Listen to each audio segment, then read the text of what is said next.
नमस्कार। एक बार फिर से एंजल लाइव शो में आप सभी का हार्दिक स्वागत करते हैं।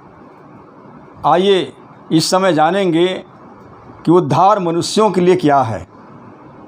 Solvation dawn for women.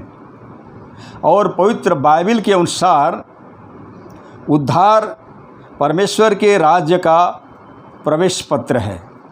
उद्धार परमेश्वर का महान कार्य है। उद्धार परमेश्वर का मनुष्य के लिए एक महान योजना है। उद्धार मनुष्य के लिए परमेश्वर का एक महान अनुग्रह है। उद्धार मनुष्य के लिए परमेश्वर का इच्छा है। उद्धार मनुष्य के लिए परमेश्वर का वरदान है। उद्धार मनुष्य के लिए परमेश्वर का एक आज्ञा है। और उद्धार मनुष्य के लिए परमेश्वर का एक महान आशीष है। लेकिन इस समय हम इस पाठ में उद्धार परमेश्वर के राज्य का प्रवेश पत्र के विषय में जानेंगे। Entrance card of the kingdom of God.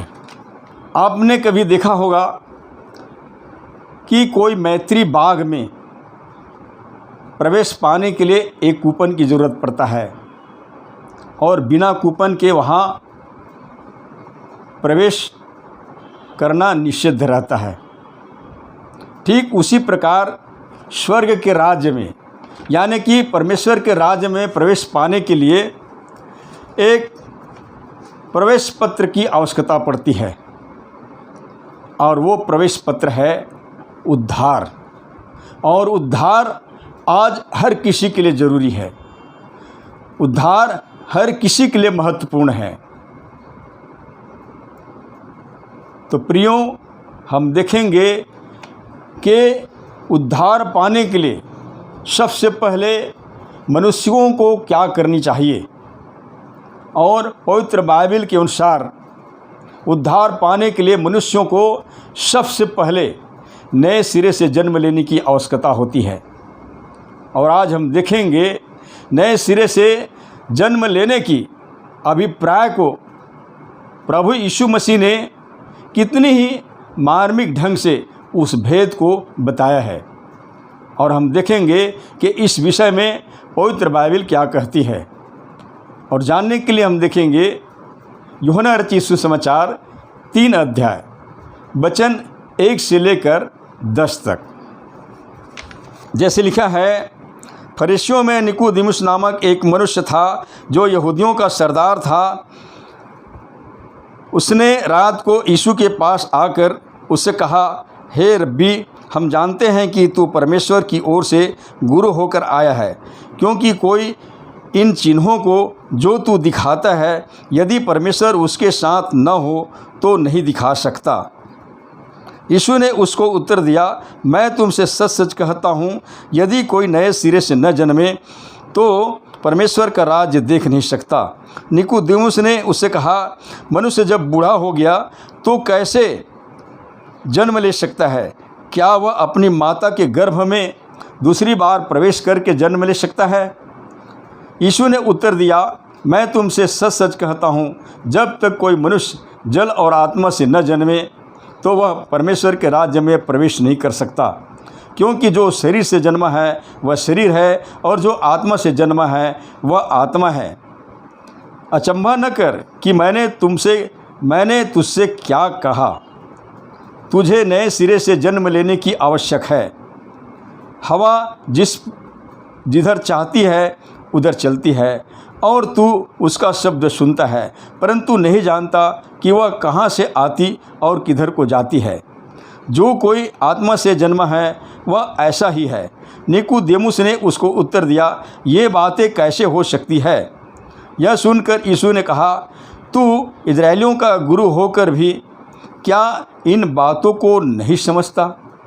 हम देखते हैं कि अध्याय की पहली आयत के अनुसार निकोदेमुस जो यहूदियों का सरदार था और इजराइलियों का धर्मगुरु था, जिसको यीशु के सच्चाइयों के बारे में पता चल जाता है, और वो रात को यीशु के पास जाता है और उसकी प्रशंसा करते हुए कहता है कि हे रब्बी, हम जानते हैं कि तू ऊपर से गुरु होकर आया है और जो कुछ भी तू दिखाता है वो कोई साधारण इंसान की वश की बात नहीं हो सकती।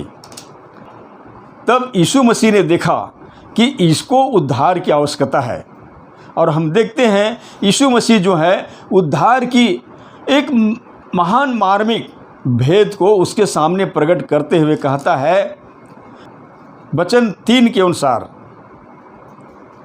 कहता है कि मैं तुमसे सच सच कहता हूँ, यदि कोई नए सिरे से न जन्मे तो परमेश्वर का राज्य देख नहीं सकता। प्रियो, प्रभु यीशु मसीह ने यहाँ पर स्पष्ट किया कि जब तक कोई आदमी नए सिरे से न जन्मे तो वह परमेश्वर का राज्य देख नहीं सकता। ये बात निकोदेमुस को बड़ा अटपटा सा लगा और यूं कहने लगा कि क्या कोई मनुष्य अपने माँ के गर्भ में फिर से प्रवेश करके जन्म ले सकता है? हम देखते हैं कि ये बात निकोदेमुस के विचार से परे थे। प्रभु यीशु मसीह ने इस मार्मिक भेद को बताते हुए वो आगे कहता है कि मैं तुमसे सच सच कहता हूँ कि जब तक कोई मनुष्य जल और आत्मा से न जन्मे तो वह परमेश्वर के राज्य में प्रवेश नहीं कर सकता। प्रभु यीशु मसीह ने बताया कि जब तक के कोई व्यक्ति जल और आत्मा से न जन्मे, और हम देखते हैं जल और आत्मा की इस चर्चा में बपतिस्मा की अवधारणा मिलती है। जल चूँकि शुद्ध होने की आवश्यकता को दर्शाता है और आत्मा बदल सकने वाली सामर्थ्य को। यीशु मसीह ने बताया कि जब तक के कोई जल और आत्मा से न जन्मे वह परमेश्वर के राज्य को देख नहीं सकता।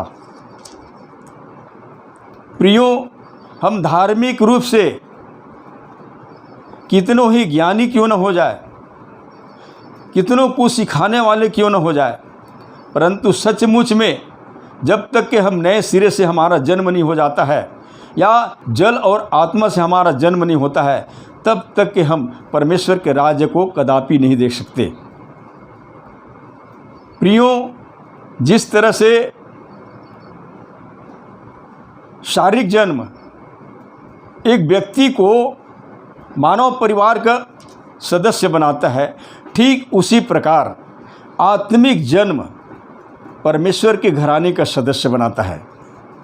जब किसी का आत्मिक रूप से जन्म हो जाता है तो वो परमेश्वर के घराने का सदस्य बन जाता है और वही व्यक्ति उद्धार पाकर परमेश्वर के राज्य में प्रवेश करता है, क्योंकि उसका जन्म जल और आत्मा से हो चुका होता है। और हम देखते हैं पवित्र बाइबल के अनुसार मसीह में ही मनुष्य को शुद्ध करने और बदलने की एक महान सृजनात्मक शक्ति है, जैसे कि पवित्र बाइबल हमें बताती है। इसलिए अब जो मसीह यीशु में है वो एक नया सृष्टि है। पुराने बातें बीत गई है, देखो सब बातें नई हो गई है। कहने का मतलब है कि मसीह यीशु में मनुष्य का एक नया सृष्टि हो जाता है, एक नया देह को प्राप्त कर लेता है, आत्मिक देह को प्राप्त कर लेता है और इस तरह से उस मनुष्य का नए सृष्टि से सृजन होता है।